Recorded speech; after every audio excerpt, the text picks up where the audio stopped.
Hola, buenas noches amigos de Frecuencia NDT. Tenemos un personajazo hoy aquí con ustedes, el ingeniero Samuel Cono. Qué gusto tenerte aquí, Samuel. Gracias No por es. darnos este espacio. La verdad es que estábamos muy nerviosos y muy contentos de tenerte porque hay muchos mitos y leyendas de Samuel Cono, ¿no? Por ahí les mando un saludo a algunas amiguillas que me preguntan, ¿quién es Samuel Cono? ¿Cómo es Samuel El Cono? de la voz bonita. El de la voz bonita, aquí lo tenemos con Voz de ustedes. locutor. Voz de locutor, Sí, exactamente. no, no, Muchas no. Samuel, gracias. muchas Un gracias placer, Mano. señores, que estar estén con aquí. ustedes. Frecuencia NDT Víctor para ti. Rómulo. Gracias. Sí, es un placer, la verdad, de estar aquí de invitado aquí en su foro. No, sí, muchísimas gracias. Teníamos muchas ganas de venir a entrevistarte, por eso hicimos todo este viaje aquí en tus tierras. ¿Eres de aquí? ¿Eres Soy originario de de Cuatro Ciénegas, Coahuila, Cuatro Ciudades, Pueblo? de Pero padres originarios de allá de Durango, mi madre, y mi padre de acá de Guadalajara. bueno, yo ya me estoy adelantando. La verdad es que me comen las ansias por entrevistar a Cono, pero estamos aquí en una terraza. Aquí a nuestras espaldas está el cerro, no sé qué cerro sea. El obispado, ¿no? Ujú. El obispado. Sí, Samuel Cono, cuéntanos un poquito, porque pues esa es una pregunta obligada, ¿no? ¿Cómo llegaste a los ensayos no destructivos? ¿Quién te engañó que te vinieras para acá? ¿Cómo fue tu desarrollo? ¿Qué carrera tienes? ¿Qué formación? ¿Tu background? Todo lo que sea relacionado contigo. Claro. Pues bueno, mi carrera, soy ingeniero mecánico metalúrgico, egresado de la Facultad de Ingeniería Mecánica aquí de la Universidad Autónoma de Nuevo León. Y mi primer contacto con ensayos no destructivos fue precisamente en la universidad.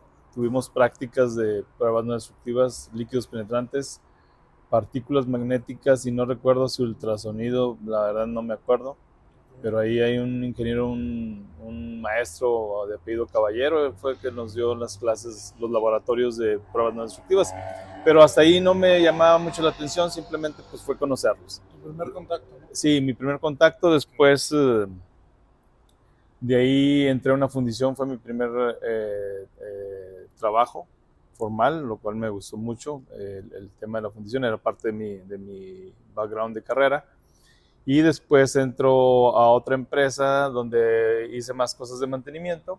Y posteriormente ahí entro a Frisa, donde vuelvo a tener contacto con los ensayos no destructivos. Ahí empecé en el 2002, si mal no recuerdo. Terminé en el 2013, pero en el 2002 que entro, ¿verdad? Como jefe de laboratorio, ya hacían pruebas de ultrasonido, líquidos penetrantes y partículas magnéticas. Súper bien, Entonces fue el Samuel. primer contacto ahí. Claro. Muy bien. Y bueno, Samuel, y desde los métodos que has mencionado ahorita, ¿cuál es el método que más te llama a ti la atención? Ultrasonido definitivamente yo creo que es de los más difíciles. Tengo eddy current, o sea, electromagnetismo. También me llama mucho la atención, me gusta a la parte de la física del electromagnetismo, líquidos penetrantes, obviamente también, partículas magnéticas, pero yo creo que si pudiéramos decir un favorito sería ultrasonido. Incluso en el tema de dar los cursos también es uno de los cursos que también disfruto mucho hacer el entrenamiento de este método. Sensacional. Oye, Samuel, ¿eres nivel 3 en varios métodos con SNT? ¿Eres experto en soldadura o nada más es No, nada más en los en lo que ensayos, es ensayos no destructivos. en Así los ensayos es. destructivos? ¿En qué año te hiciste nivel 3? Ay, por ahí del 2007, 2008, muy curioso porque me manda Frisa a Hellier, y todos conocen Hellier, Saludos, allá Feliz Ángel. en Houston. Me mandaron a tomar el curso básico y el de ultrasonido.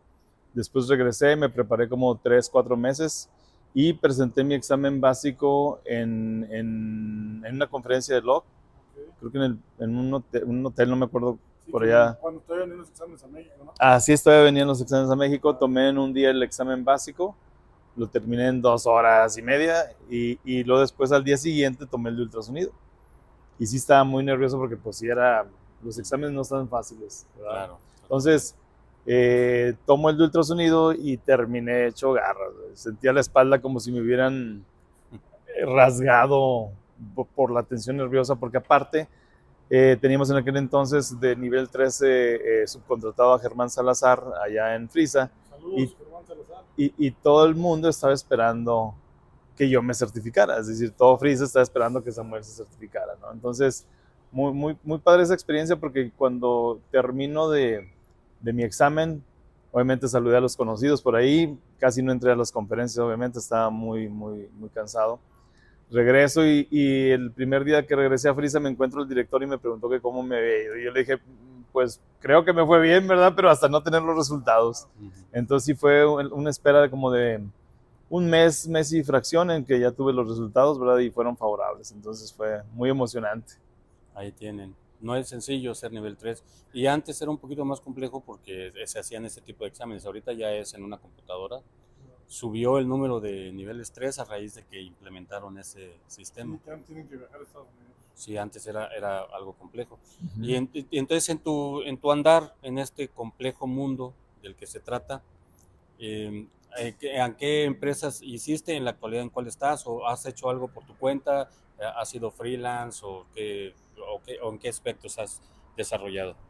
Sí, de todo un poco. Obviamente cuando ya me hago nivel 3 encuentro una oportunidad que era certificar otros técnicos con otras compañías, dar cursos. De hecho, mi primer curso como nivel 3 fue en la Autónoma de Nuevo León, a unos doctores en ciencias y a unos alumnos de maestría. Y yo iba muy nervioso ese primer curso porque dije, estos cuates se la saben de todas, pero pues no, ellos realmente conocen mucho de física y todo, dominan las partes de la energía, del sonido, de las ondas mecánicas, pero la parte práctica no la dominaba, entonces ahí fue donde ya se me quitó el nervio, ¿verdad? Pero fue mi primer curso. Y desde ahí yo trabajando en Frisa, yo daba como quiera mis cursos.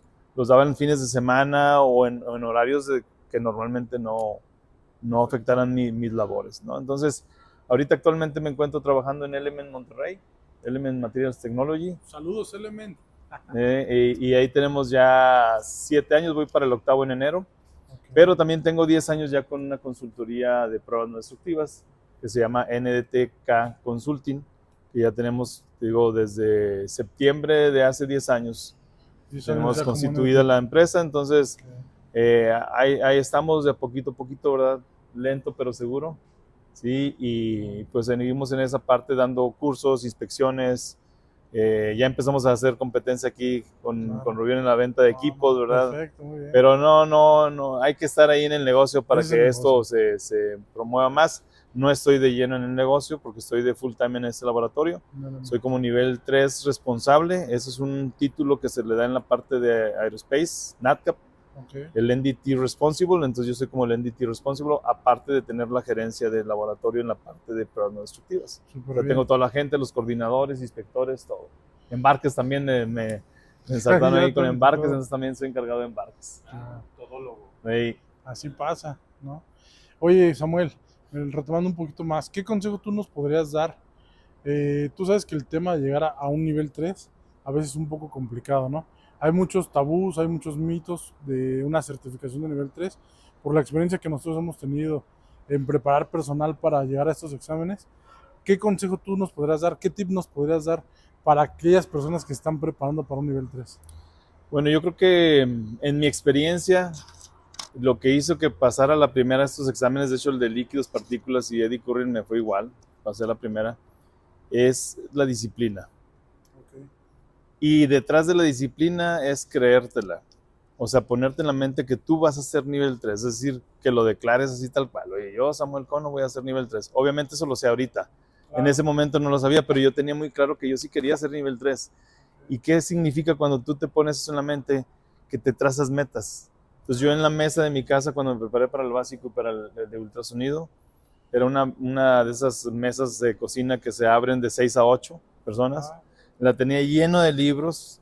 Yo estudiaba 20 horas entre semana, en las madrugadas, y estudiaba otras 20 horas en los fines de semana. Es decir, el fin de semana no había para mí más que dormir y estudiar. Durante 3 meses y medio más o menos fue lo que hice. Entonces eso me ayudó realmente, o sea, esa disciplina de no pararle. Me autoexaminaba continuamente hasta que yo dije, bueno, ya ando en el 70s, 80s, y ya fue cuando me sentí seguro para poner el examen.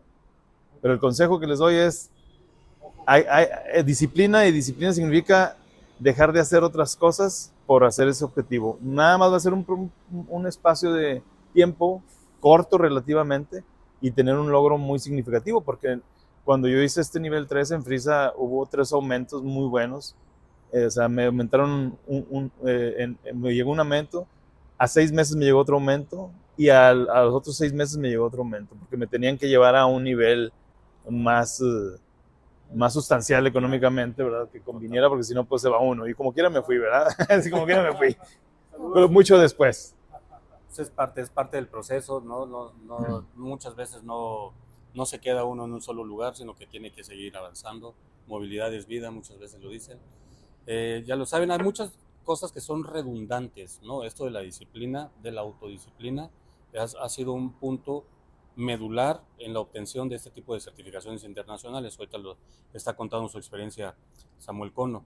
Dentro de todo este mundito, ya nos contaste de Element, es un área muy interesante, poco explorada, porque también a veces hay un miedo a estar en el sector en el que se desenvuelve Cono, el aeronáutico, no sé si es aeronáutico, aeroespacial. Aeroespacial. Ajá, sí. Y no es sencillo, también tiene sus propias normativas y una serie de cuestiones. ¿Estoy en un error o tú ahí también tienes experiencia en inmersión en ultrasonido? Así es, no, estás en lo correcto. De hecho, cuando llegué a Element, un amigo que tuve en Frisa, Osvaldo González y Juan de Dios Rodríguez, me llamaron a este proyecto a Element. Entonces yo lo rechacé, yo creo como 2 o 3 veces, y yo le comentaba a Osvaldo, dice, yo te consigo otro nivel 3. Y yo te consigo otro nivel 3. Dice, es que no queremos otro nivel 3, hasta que me dijo ya así pleno, me dijo, te queremos a ti. Okay. O sea, no queremos otro nivel 3, te queremos a ti en este proyecto. Porque me conocían de lo que habíamos hecho, lo que había hecho en Frisa. Cuando ellos me llaman, yo ya no estaba en Frisa, yo salí en el 2013 en Frisa. Entonces dentro de este proyecto, cuando ya me empiezan a decir, oye, pues danos un número y empezamos en la negociación, pero realmente lo que me llamó la atención a mí fue de entrarle, porque me dijeron, vamos a entrarle a ultrasonido por inmersión, fue el inspeccionar piezas que van en los aviones, en este caso en una de las partes más complicadas, que es la turbina de avión. Entonces para mí fue un reto que dije, si hay un miedo, me dio un miedo de decir, digo, un miedo natural de decir, es algo que desconozco, pero dije, bueno, pues sí, por eso también quiero entrar.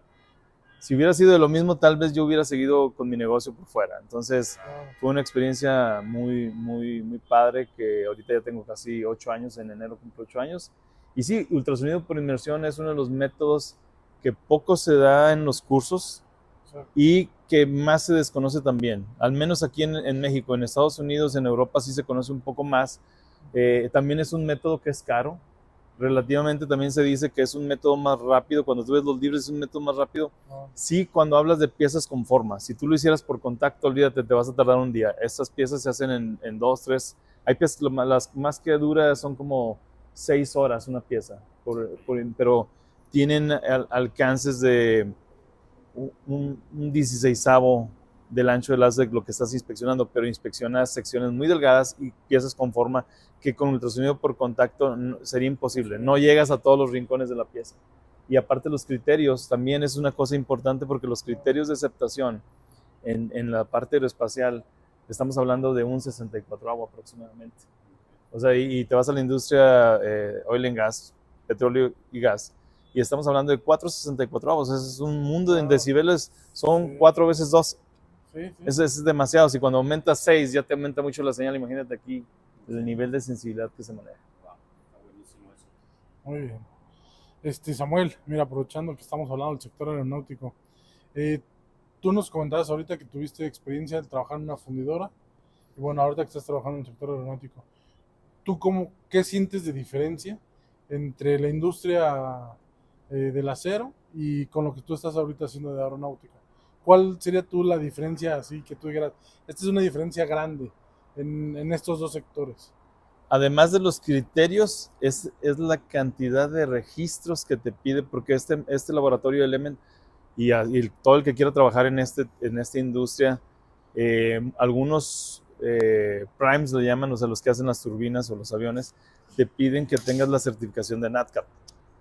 Entonces tienes que tener la certificación de NADCAP, y además de esto, el site, es decir, el laboratorio, debe estar aprobado, en este caso por GE, Rolls-Royce, Pratt & Whitney, Honeywell, y además el nivel 3 también tiene que estar aprobado. Algunas veces te aprueban simplemente con tu papelería, y algunas otras ocasiones, como es el caso de Rolls-Royce, Pratt y Honeywell, te ponen examinaciones.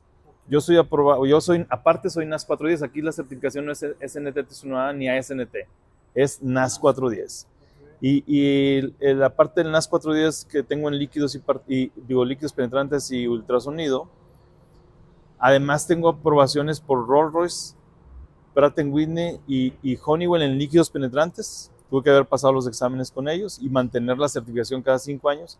Y además, ahorita acabo de lograr algo que en México no se tenía, que es Honeywell en ultrasonido por inmersión o ultrasonido. Entonces, ahorita ya estamos trabajando con Frisa, con algunas piezas de ellos que se han estado moviendo por ese lado. Y a principios del año, ya no recuerdo exactamente en la fecha, pero hice el examen que ponen ellos, ¿sí? Por medio del PRI, que es otro organismo que está muy aliado a NADCAP.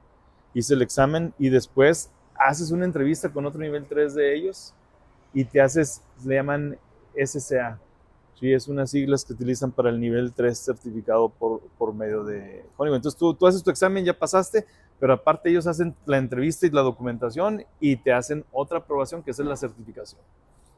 No, Eso es algo más complejo, es muy complejo. Está buenísimo. Los chavos, los muchachones que estén iniciando en el diseño no destructivos, los que ya tengan experiencia, los que quieran continuar su carrera, ya saben que hay un mundo, el aeroespacial, donde hay requerimientos particulares como los que comenta Cono.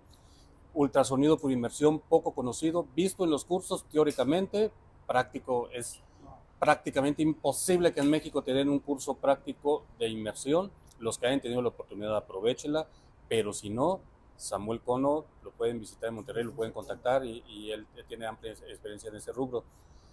Justamente las diferencias que ahorita comentó Rovira, que hizo favor de contestar Cono. Hay el ultrasonido por inmersión, ¿qué ventajas tiene o específicamente por qué en la industria aeroespacial? Precisamente lo que les comentaba ahorita, los requerimientos de sensibilidad son muy estrictos. Estamos hablando, como te digo, de un 64avo. Comparado con 464avos hay más o menos como 48 decibeles de diferencia. Entonces, es eso. Además, los transductores que se utilizan son transductores focalizados. La energía se concentra en un punto, que es el punto focal, y después del punto focal entra la pieza y tienes un grado de sensibilidad en una zona muy pequeña. Estamos hablando de 30 milésimas, 60 milésimas a lo más grande, que es lo que abarca el haz del transductor. El haz es más grande, pero lo que tú registras realmente en el C-scan solamente es esa cantidad. Entonces, además de eso, el tener también una ultrasonido por inmersión es que tú puedes seguir la pieza en muchas superficies, incluso inclinadas y de varias formas, o incluso redondas, que son las más complicadas, con ese mismo nivel de sensibilidad. ¿Sí? Y poder asegurar la calidad de esa pieza, porque esa pieza no puede tener ese grado de efectos mayores a un 64avo, porque esa pieza va a fallar. Y si falla esa pieza, ya puesto en una turbina, es una catástrofe. Así es. Corren la vida de muchas personas en juego. ¿Podrías utilizar esa misma la técnica para piezas de otra parte de la industria, de otro sector? ¿Lo has intentado? Sí, se han hecho para la industria de power generation, o sea, de la energía, piezas, por decirte un nombre, Alstom, que hace también turbinas también hay piezas que para ellos se hacen por inmersión, porque aunque no son piezas aeroespaciales, pero tienen criterios muy, muy estrictos que prefieren que se hagan por inmersión. Además, esto también, una de las ventajas de la inmersión es que tú puedes hacer una pieza con forma con más facilidad que hacerlo por contacto, con estos niveles de sensibilidad. Entonces, lo que hacen estas empresas de Power Generation, que ciertas turbinas o piezas de turbina las hacen por ese sistema porque tienen esa capacidad de detectar defectos mucho más pequeños, con piezas con forma. Y las forjas normalmente las hacen con forma. No es un queso y de ahí lo maquinan, no, ya la pieza va casi a las medidas finales. En ese proceso de inmersión, ¿la mayor parte de la inspección es automatizada o sí influye mucho la mano del técnico? Sí influye la mano del técnico desde el programa, pero es como si fuera un torno. Un torno no te metes, a menos que sea un torno manual, pero un CNC, haz de cuenta que estás viendo un CNC. Tú haces ahí como funciona es, ya una vez que estás aprobado, te mandan una pieza, el dibujo de la pieza, perdóname. Okay. Ahí vienen los requisitos de normas y todo. Tú haces un scan plan, que normalmente son 6, 8 hojas. En ese scan plan determinas tú los criterios de sensibilidad y de rechazo. Y en un croquis pones por medio de líneas dónde se va a escanear y con qué tipo de transductores. Entonces, toda esa programación se traspasa, el técnico que tiene que hacerla en el tanque, como si fuera un programa de CNC. Claro. Si lo haces mal, obviamente va a salir mal. Entonces, otra de las cosas también es que se calibra. Algunos requerimientos te piden cada 4 horas, la calibración de inicio como la de sensibilidad, y en cada 4 horas o al final del turno volver a revisar que no haya variado por más de 1 decibel. Si varía por más de 1 decibel, se tienen que reinspeccionar algunas piezas, o si hubo rechazos. Y depende de la variación, si fue positiva o negativa, ¿verdad? Pero la temperatura del ambiente normalmente está controlada, 26 grados. Pero si cambia la temperatura, por ejemplo, a nosotros nos tocaba como experiencia, para los que hagan inmersión, ¿verdad? Que parábamos el tanque, son 3,000, 4,000, 5,000 litros, parábamos el tanque en fin de semana, lo dejábamos estacionado, sin movimiento del agua ni nada, porque tiene filtros también para limpiar el agua. Y llegábamos el lunes y llegábamos a calibrar y resultaba que había variaciones. ¿Por qué hay variaciones? Pues sí, porque se había quedado a temperatura ambiente toda esa agua durante todo el fin de semana. Entonces el lunes llegabas pensando que la calibración te iba a dar igual y no daba igual. Lo bueno que ya habías hecho una calibración de salida, entonces tenías que volver a poner en ceros, como quien dice, tu calibración. Y si mejoraba la temperatura durante el día, en la tarde te volvió a variar, entonces aprendimos algo, que es no se apagan los filtros, y se mantiene el climatizado para que esa agua continúe con la misma temperatura, porque la temperatura cambia y cambia también los decibeles que se utilizan para detectar los defectos. A todos los amigos que hacen ultrasonido por inmersión, ahí les va un consejo del ingeniero Samuel Cono, sin costo, sin costo adicional, es un consejo. Gratis nomás por seguirnos. Exactamente. Nada más por eso. Te agradecemos mucho. Ingeniero Rómulo, por favor. Claro que sí, Samuel Cono. A mí es una técnica que me llama mucho la atención, la inmersión. Quisiera tener mayor tiempo para desarrollarlo. Tú tienes la fortuna de que lo tienes ahí, a lo mejor ya hasta te aburrió. Todavía no. Afortunadamente todavía no. ¿Y cómo manejas la parte de Element con ¿cómo se llama? NDTK. NDTK. En el aspecto administrativo, pues tengo ahí a 2 personas, ¿verdad?, que realmente hacen buena labor. Y no, obviamente al principio sí fue un miedo porque pues es soltar mi negocio, ¿verdad? Cuando yo me contratan ahí en el 2018, enero del 2018, pues sí me dio miedo de soltar esta parte, ¿verdad? Pero la he llevado bien. De hecho, vivo a 5 minutos de Element, entonces al mediodía voy y de repente me piden firmar cosas, pues ahí reviso, me mandan algunas cosas, trabajo obviamente en las tardes, noches a veces y el fin de semana, ¿verdad? Cuando sea hay necesidad. Y cuando me sale algún curso que tengo que ir, ¿verdad? Como los que doy allá con Jessica Sánchez, que saludos, Jessica. Ahí saludos a Jessica, que me manda servicios integrales NDT. Ahorita soy casi oficial, ¿verdad?, de los cursos de Eddie Curren allá con Jessica. Ya llevamos varios años ahí dando el curso, entonces nos ha ido bien ahí con Jessica y entonces pido mis vacaciones y de mis vacaciones son ir a dar cursos, ¿verdad? Aparte tomo también vacaciones por placer, ¿verdad? Pero normalmente es como lo administro de esa manera. La oficina está en mi casa, entonces pues ahí también eso es una gran ventaja. Tu casa, mi casa, decimos. Tu casa, mi casa, sí. Yo una vez contacté a los de Testia porque quería acceder a NAS 410. Es muy difícil, muy caro, no es algo sencillo. Samuel Cono es de los pocos niveles 3 que tiene ese alcance. Entonces eso pues, te hace ser más especial de lo que ya eres, ¿no? Y sobre todo que ahí no puedes hacer las piezas de Rolls Royce si no tienes la aprobación de Samuel Cono o de Rovira o de quien sea por ellos. Tienes que tener sus exámenes. Yo a mí en Pratt Whitney me los tomó los exámenes ahí en el laboratorio. Rolls-Royce me mandó a Indianápolis. Allá tienen su centro de capacitación. Y Honeywell es por medio del PRI, que es una página donde te ponen el examen y ahí lo tomas en línea, ¿verdad? Entonces, sí es complicado. No cualquiera. O sea, tienes que trabajar en esta industria, en una empresa que te pague todo esto para que te hagas nivel 3 bajo NAS y nivel 3 de los primes. No, y es que es un área difícil porque hay vidas humanas en riesgo. ¿Has sabido de algún caso particular que tú digas, oye, es que esto la verdad se les pasó en Francia o en algún lugar de Latinoamérica, algo así trascendental? Sí, ha habido accidentes, de hecho hace un par de años, no sé cuándo fue, que una de las turbinas se desprende una pieza de la turbina, le pega parte del ala y esa parte del ala va y topa y quiebra la ventana y succionó a una persona y la asfixió, realmente no la pudo sacar, ¿verdad? Por la succión, pero sí la asfixió y pues falleció. Pero sí puede ser así de fatal o de que completamente caiga el avión. Sí, Ahí la única la ventaja es que todos importancia, ¿no? mueren. Exactamente. No, no, y aquí mencionas un tema bien importante. O sea, adicionalmente a la importancia que tiene realizar bien el ensayo, sumado a eso, bueno, la responsabilidad que tú como técnico o inspector de ultrasonido estás llevando, ¿no? El liberar tú las piezas, el tener que ser parte de ese proceso es algo bien, bien importante, ¿no? Y a veces eso no lo tomamos nosotros mucho en cuenta. Decimos, ah, viene el inspector de ultrasonido. No, pero la carga, la responsabilidad que él está llevando es algo que a lo mejor no nos imaginamos. Justamente hoy platicábamos con un amigo lo mismo, ¿no? Decíamos, el que tú pongas ahí tu firma, a lo mejor tú lo ves como una firma normal, pero no sabes el peso y la responsabilidad que está teniendo esa firma ahí, ¿no? Entonces nos queda bastante claro que eres de los buenos acá Muchas en gracias. la parte del ultrasonido de inmersión y en aviación, con toda la responsabilidad que cargas encima, ¿no? Así es. Sí, Una cosa perfecto. importante antes de que se me pase, igual Sí. para el foro, ¿verdad?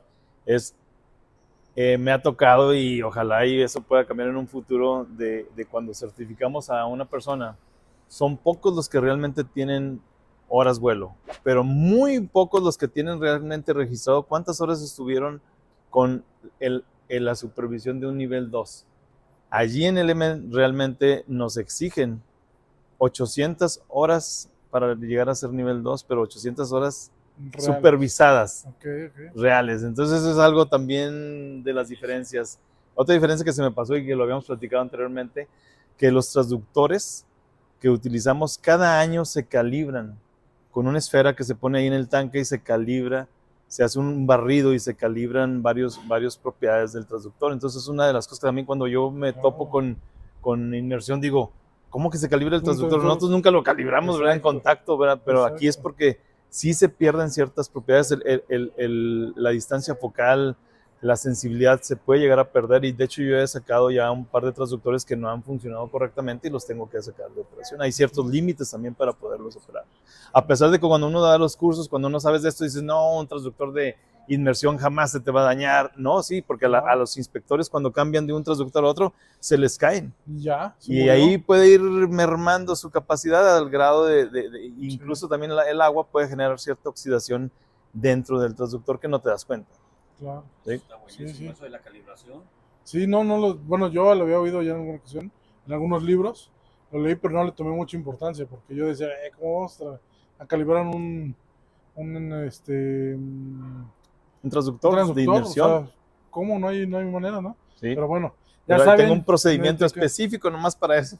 ¿Y tú lo desarrollaste ahí No, ya tenemos una empresa hermana allá en Estados Unidos y ellos ya hacen el tenían desarrollo. desarrollado, pero obviamente a mí me tocó estudiarlo y entenderlo porque pues yo como nivel 3 tengo que saber Claro. qué se está haciendo, ¿no?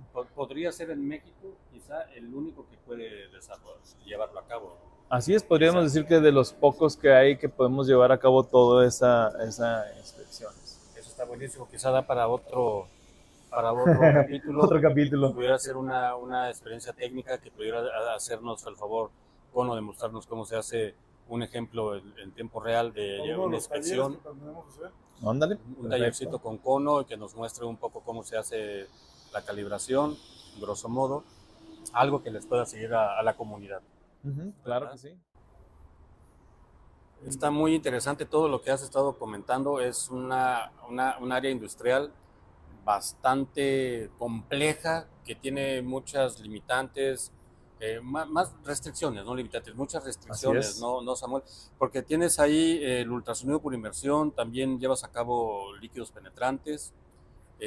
¿Cómo es el proceso de los líquidos penetrantes? Porque también hay muchos alumnos que aprenden líquidos penetrantes con aerosol, pero nunca han visto otro tipo de procesos. ¿Cuál es el que tienen ahí ustedes? Ahí tenemos el método A, que le llamamos ahí el WW, de las siglas en inglés, water washable, y el método D, que es el posemulsificable hidrofílico. Sí, una de las cosas que a mí me tocó, pues me dio un cierto impacto, es que es una línea grande, ¿verdad? Para piezas de hasta casi 2 metros, pues de diámetro. El proceso empieza con la aplicación, igual que cualquier otro método, la aplicación, pero la aplicación es por medios electrostáticos.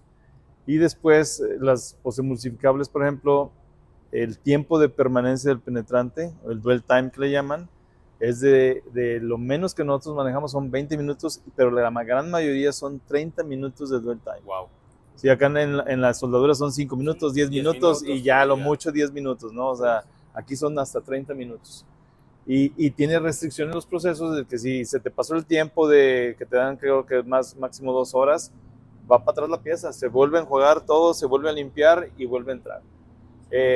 Déjame comentarte algo también. Antes de la prueba de líquidos penetrantes, muchas de las piezas que se hacen ahí se les hace un macroataque. Okay. Que el macroataque es un proceso químico.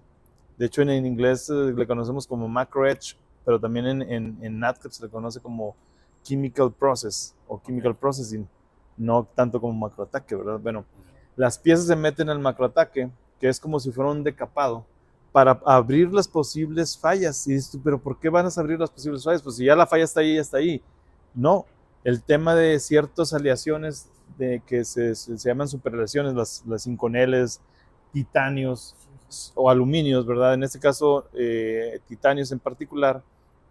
Cuando se hace el maquinado de las piezas, puedes llegar a embarrar el material en la entrada de la discontinuidad y bloquear la entrada del penetrante. Entonces lo que haces con el macroataque, hay 2 tipos de macroataque. Es uno que es para ver la estructura macro del grano del material, y otra aplicación es para limpiar la superficie, que le llaman pre-penetrant etch. Okay. Es un macroataque previo a los penetrantes. Entonces, eso se tiene que hacer. Incluso, por ejemplo, Rolls-Royce pide un enjuague con un detergente alcalino, que eso lo damos en los cursos, y dices, ¿cómo es eso? Bueno, claro. El detergente alcalino es un químico también, obviamente ese no ataca a las piezas de acero, se meten las piezas ahí, se dejan 10, 15 minutos, se hace la limpieza completa de la pieza, se saca, se enjuaga con agua caliente, se hornea, se mete a un horno y se seca, y después pasa a la línea de penetrantes. Entonces, de las cosas más sofisticadas es que se manejan posemulsificables, que yo no lo llegué a ver antes más que allí. Y después entran las piezas después de ser enjuagadas, se les quita el emulsificador, se deja un tiempo de contacto, como comentamos hace rato, de máximo de 2 minutos para que pueda quitarse el penetrante.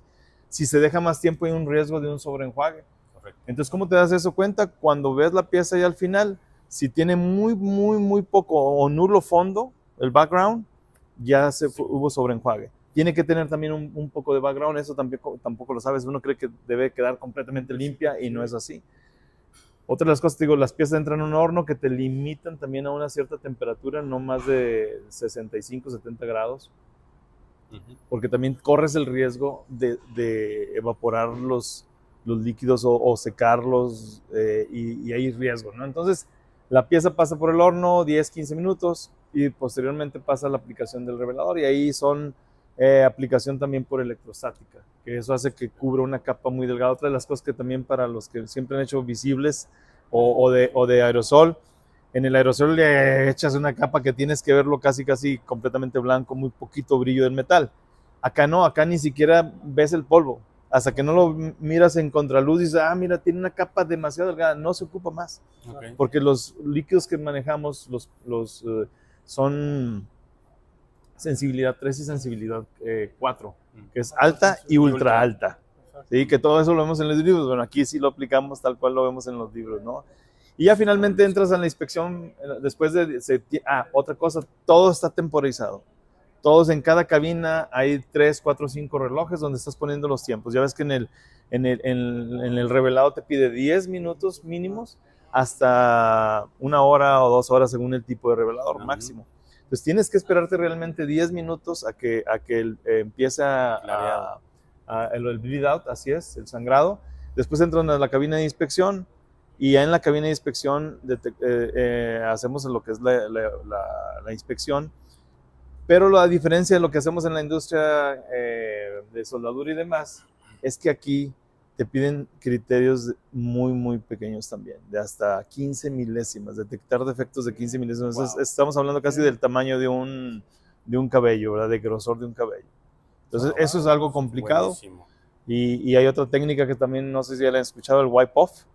¿No? El wipe off se utiliza un cotonete, se moja con solvente y donde tú crees que hay una discontinuidad, se hace una limpieza. Si se borra, pues ya está libre de discontinuidad. Si no se borra y sigue el sangrado, entonces existe la discontinuidad. Sí, esa técnica viene recomendada en una norma ISO. Así es. De la 9934. Disculpa. El método D, que es el hidrofílico, es el método más sensible de todos si lo aplicas correctamente. Así Es el más largo porque agregas un paso extra, Ajá. pero en combinación con los fluorescentes es el método más sensible que ustedes pueden detectar para todos los que se dedican a los líquidos penetrantes. Es un proceso complejo, como lo está detallando Samuel Cono, lleva muchas aristas que tienes que estar vigilando, pero es el más sensible y justamente pues lo está aplicando en la aeroespacial, justamente un área de la industria donde hay muchas vidas humanas en riesgo y por esa razón utilizan esa metodología. ¿Es semiautomática? No, ese es manual completamente.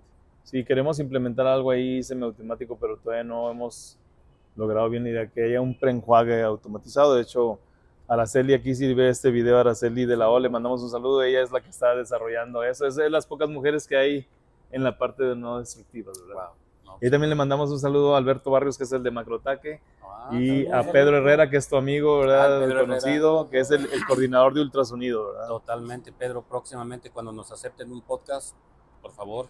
Lo invitamos ahí también. Y Samuel se ha estado comprometiendo, al menos comprometiendo, que va a haber la forma de obtener información de alguno de los procesos, tanto de inmersión como de los hidrofílicos, a ver qué logra, porque no es sencillo, porque es una industria que no pueden mostrar los procesos por obvias razones, pero él se está comprometiendo a tratar de ver cómo nos ayuda para que justamente tengan más información todos aquellos que deseen aprender más. Así es. Rovira, ¿quieres hacerle una pregunta a Samuel Cono? Vamos a hacer la última pregunta para Samuel Cono. Samuel, esto más que una pregunta, me gustaría ver si nos puedes apoyar con una anécdota o una reflexión que quieras compartir sobre tu experiencia en la aviación. Ok, claro, sí hay una anécdota. No voy a dar muchos detalles porque quiero que quede algo muy claro, pero no voy a dar detalles. Pero por una mala práctica, por no seguir los lineamientos, puedes quedar suspendido o probablemente hasta vetado. Entonces, es lo único que puedo platicar. Si es muy delicada la parte aeroespacial, los primes son muy celosos. Si ellos se enteran de que algo no hiciste bien, pueden vetarte a ti o pueden vetar el proceso, incluso parar el laboratorio. Sí, pueden parar el laboratorio y se acabó el negocio. Por eso sí es muy delicado todos los controles. Por eso NADCAP nos audita cada año y medio, aproximadamente vienen cada año y medio a auditar el proceso. Entonces sí es muy delicado y hemos tenido algunas experiencias en el laboratorio que han pasado y tenemos que contactar directamente al prime. O sea, el dueño de la turbina, ni siquiera al que hace la forja, sino al dueño de la turbina y decir, oye, pasó esto y todo se ha arreglado. ¿Por qué? Porque hacemos las cosas al pie de la letra. No puedes saltarte ni lo que a veces sucede en la industria de oil and gas, en las refinerías, por eso truenan, no se crean los de petróleos, los de Pemex.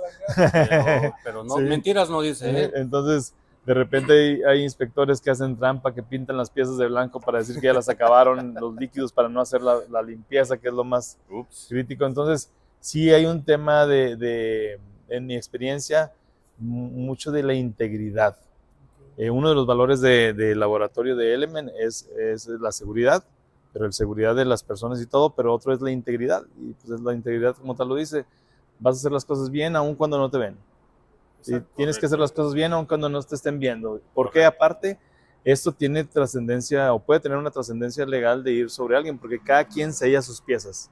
Yo hago la inspección y el inspector en la papelería sella la pieza, pone su firma o sus iniciales y el sello. El sello no se puede compartir, de hecho no se puede dejar en un sitio. porque pueden hacer Pues, mal uso de mal él. uso. Así es. Entonces, mi Controlado. experiencia el consejo es en todo, no nada más en la parte aeronáutica o aeroespacial. Tenemos que hacer las cosas con integridad, porque para eso nos pagan. Y si te va a tomar más tiempo, pues más tiempo se va a llevar. Pero no puedes limitar cosas de la prueba pensando en que no va a pasar nada, ¿verdad? Y después tengas una catástrofe o un demandón ahí, ¿verdad? Ya sé, Sí. Nota, muchachos, nota. Samuel, déjanos tus datos aquí para los que quieran contactarte, si es que quieres redes sociales, tu nombre de empresa, etc. Claro, el nombre de la empresa es NDTK Consulting. Mi nombre es Samuel Cono. Mi teléfono es el 81 13 19 03 17. Igual para cualquier consultoría o algún consejo, ¿verdad? De hecho, Rovira me recordaba que cuando nos llamábamos de Frisa, ¿verdad? Dice que yo le enseñé mucho de los traductores. No, yo no me acuerdo, Exacto, ¿verdad? Pero sí. aquí, Rovira, No, tú... esa súper anécdota. Yo empezaba en esta área de los ensayos no destructivos. Estamos hablando por ahí del 2007, 2008. Entonces, en la empresa en la que yo trabajaba nos tocaba hacer directamente. Yo atendía la cuenta de Frisa. Entonces, Samuel era de las personas que siempre me pedía transductores que por aquí yo nunca supe. Por él tuve que recorrer todas las listas de transductores que habían en el mercado. Entonces, cada que él me pedía un transductor, yo le llamaba y le decía, oye Samuel, pero me estás dando la frecuencia, pero ¿qué diámetro?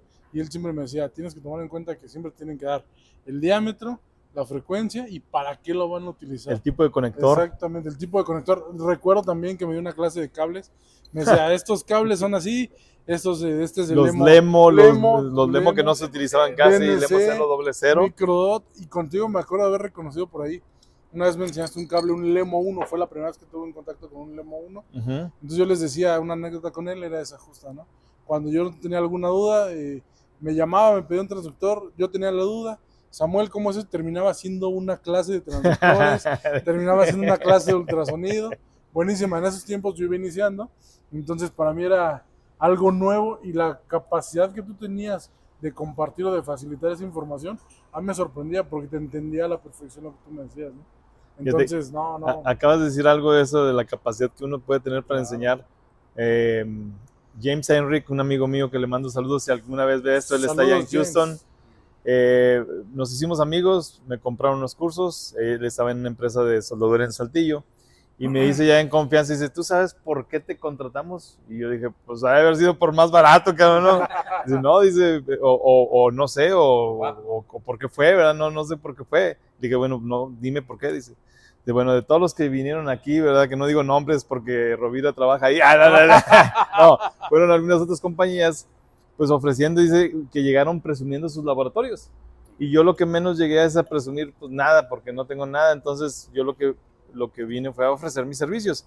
Y lo que dijo James Henrik, dijo, tú fuiste el único que vi con la capacidad de compartir sus conocimientos. Eso me lo dije, yo me quedé, pero a mí me sale natural, o sea, y ahorita me lo acabas de decir, sí, tú también, tú tenías esa capacidad de compartir, o sea, no de esconderlo, no dejarlo, y así ha sido hasta ahorita, por eso ahorita me extiendo en las pláticas, ¿verdad? Y esto se puede ir otra hora más, ¿verdad? Claro, pero tenemos que cortar por el foro, tiempo. Por el tiempo, ajá. Muy bien, pero te agradecemos mucho que nos hayas dado la oportunidad de trabajar contigo. Samuel, este tiempo es oro. Ojalá que todos los que estén oyendo estas conversaciones le den el mismo valor que nosotros le estamos dando. Estos tiempos de verdad son oro. Los comentarios que ustedes traen para nosotros como expertos técnicos nos deben de ayudar a nosotros y nos deben de ayudar a todas las personas que nos están escuchando. Pongan mucha atención los técnicos, aprendices, todas aquellas personas que van iniciando en el área de ensayos no destructivos. Siempre lo hemos dicho, el área aeronáutica es el área VIP de los ensayos no destructivos. Tomen ojo, aquí está un personajazo de aquí de la aeronáutica, aeroespacial, y por favor cualquier duda que tengan, NDT Consulting está aquí a la orden. Y bueno, vamos a pasar con el buen amigo Rómulo. Viene la sección final. Vamos al epílogo del podcast. Muchas gracias por habernos seguido. Estuvimos con el grandísimo Samuel Cono, un tipo muy simpático, con mucho conocimiento, que empezó su carrera justamente con la curiosidad a través de la universidad donde él estuvo, y esa misma curiosidad lo llevó a recorrer un amplio mundo que son los ensayos no destructivos.